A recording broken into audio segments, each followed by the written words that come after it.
আজ হচ্ছে ফুটবল খেলা, সেই জন্য ফুটবল খেলার জন্য আজকে আমাদের পড়েছিল পূর্ব জয়নগর বিএসএফ ক্যাম্পের মাঠে। তাই আমরা চলে আসলাম খেলাটা দেখার জন্য।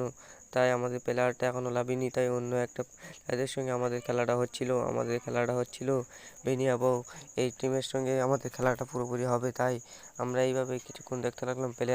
আমাদের প্লেয়ারও লেবে গেল এই সাইডের দিকে। এবার ওই সাইডের প্লেয়ারও দেখি ওরাও কিন্তু লেবে গেছে। এইভাবে কিন্তু খেলাটা শুরু হয়ে গেল।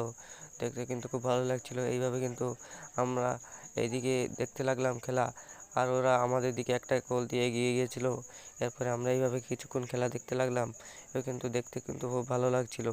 এদের প্লেয়ার আমাদের দিকে একটা গোল দিয়ে এগিয়েছিল। এবার আমরা এখনও এদিকে খেলাটা দেখতে লাগলাম এইভাবে। কিন্তু খেলাটা দেখতে কিন্তু খুব ভালো লাগছিল। এইভাবে ফাইনালে প্রায় আরও কিছুক্ষণ খেলা দেখার পরে দেখি এদিকে আমাদের এভাবে কিছুক্ষণ খেলা দেখার পরে ওরা আমাদেরকে আরও একটা গোল দিয়েছিল। ওরা 2 গোলে জিতে গিয়েছিল। এবার আমরা এদিকে আরও কিছুক্ষণ খেলা দেখতে লাগলাম। তারপরে ফাইনালি ওরা পুরোপুরি জিতে গেল আর আমাদের প্লেয়ারগুলো হেরে গেল। তাই আমরা আজকে বাড়ি চলে আসলাম।